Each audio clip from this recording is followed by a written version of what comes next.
Welcome back to your CYSA Plus Prepcast. In Episode 5, we're going to focus on the moment of truth, exam day. This episode is designed to prepare you for what you'll face during your actual CYSA Plus exam session. We'll break down the structure of the test, walk through the types of questions you'll encounter, discuss the timing and pacing strategy, and share important techniques to help you remain calm and collected. Being mentally and logistically prepared can dramatically improve your performance when it matters most.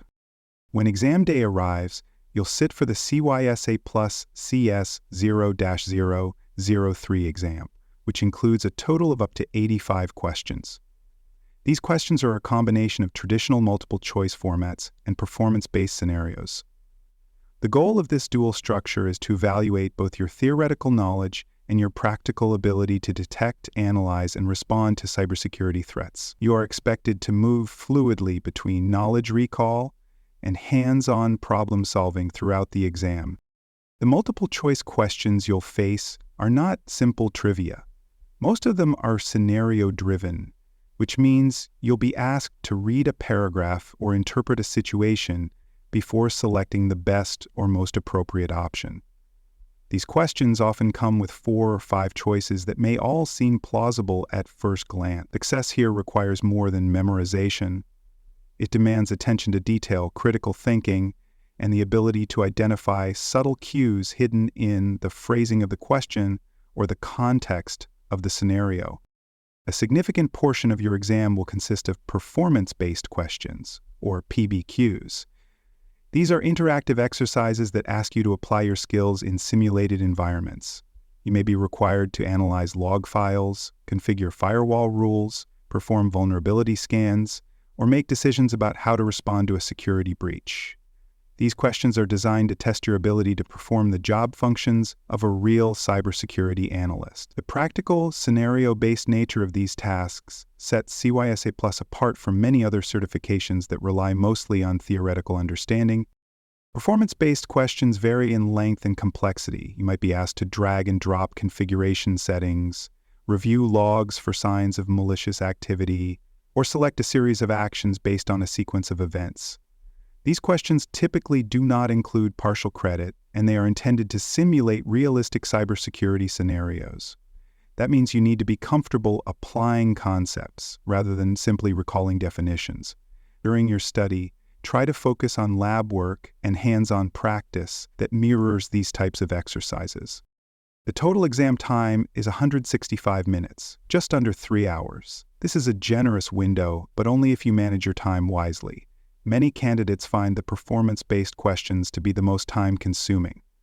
These scenarios may take up to 10 or even 15 minutes each, depending on their complexity. In contrast, multiple-choice questions should generally take between 1 and 2 minutes. Having a plan for how you'll allocate your time ensures you don't run out of it in the final stretch of the exam. Proper pacing can be the difference between passing and failing.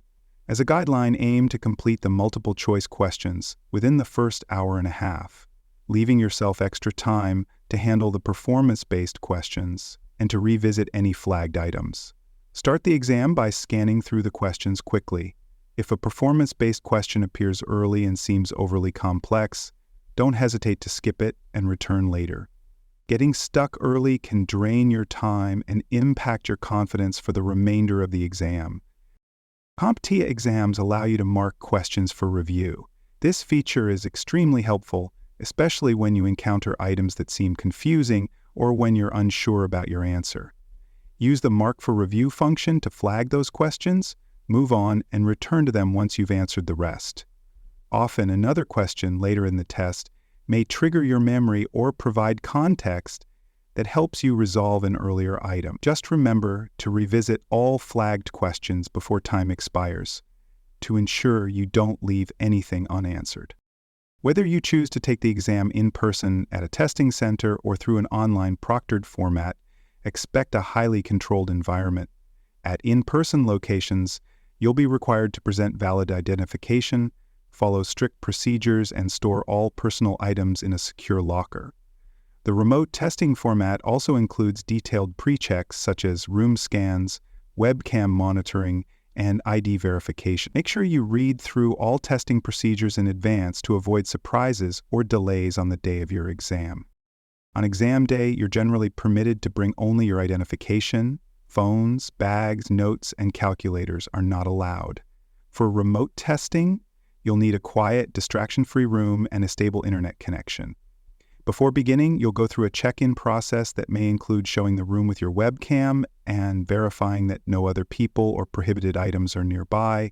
Preparing your space in advance prevents unnecessary stress and ensures you meet all exam integrity requirements. Understanding and preparing for these exam day logistics ahead of time ensures that your energy and attention are fully focused on answering questions, not managing complications. A smooth check-in process and clear awareness of the rules allow you to begin the test with confidence and peace of mind. Now that we've covered the technical and logistical structure, let's explore some personal preparation strategies and mental habits that can help you maintain calm and clarity throughout the exam. For more cyber-related content and books, please check out cyberauthor.me. Also, there are more security courses on cybersecurity and more at baremetalcyber.com. Before your official exam day, it's extremely helpful to complete at least 1 or 2 full-length practice exams under realistic timed conditions.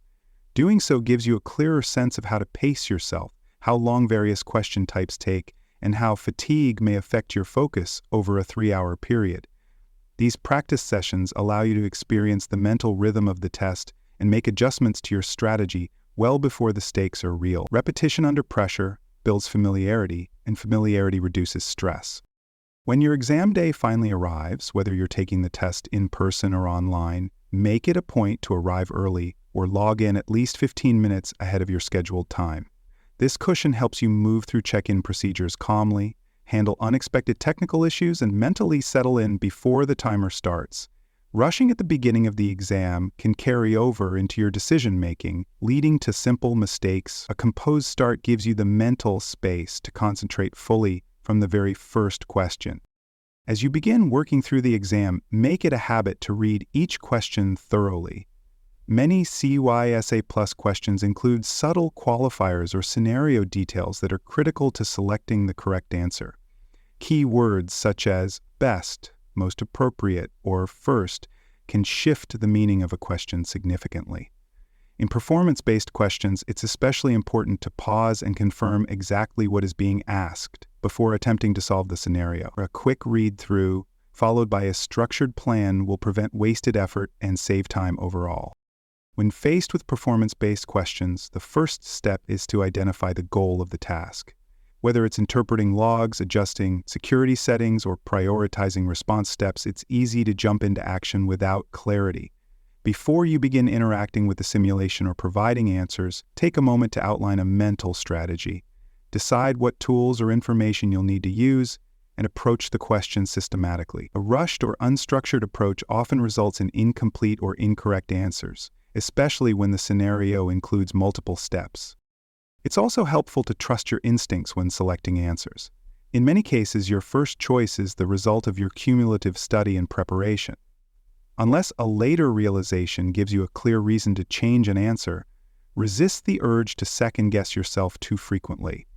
Overthinking leads to wasted time and, in some cases, can actually reduce accuracy. This doesn't mean ignoring your gut if something feels off, but rather maintaining confidence in your preparation and applying your knowledge with purpose.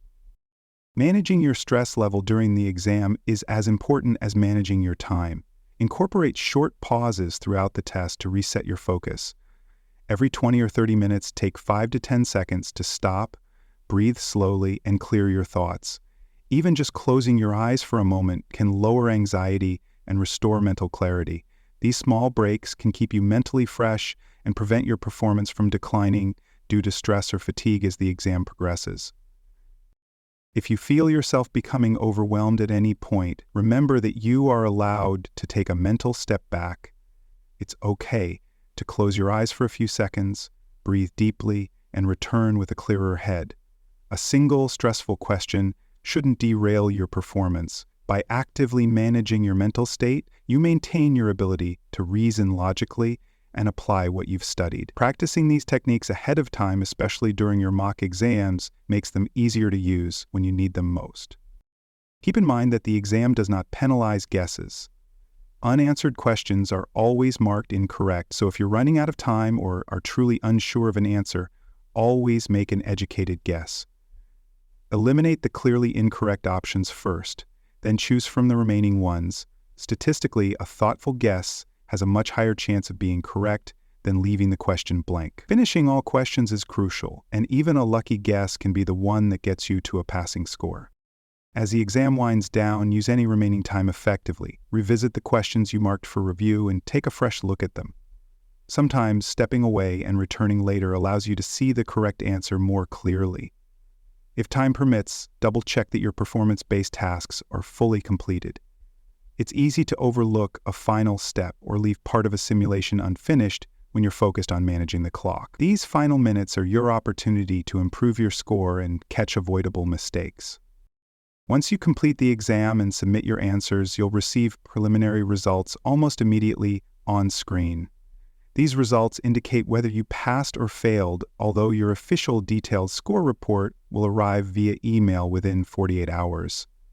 This report breaks down your performance by domain, allowing you to see where you excelled and where you may need improvement if you plan to retake the test or pursue additional certifications. Regardless of the outcome, knowing how you performed in each area can help guide your future learning goals. To wrap up this episode, successfully navigating exam day comes down to more than just knowledge. You also need to manage your environment, control your timing, and maintain a clear and composed mindset.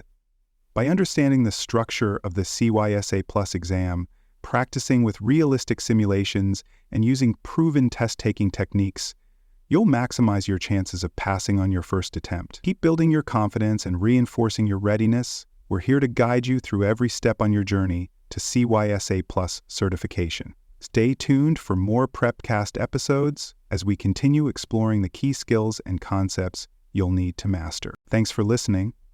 To learn more about cybersecurity, please visit baremetalcyber.com. There you will find best-selling books, videos, and even more free cybersecurity training courses. Please subscribe to the PrepCast and our various podcasts. And thanks for listening.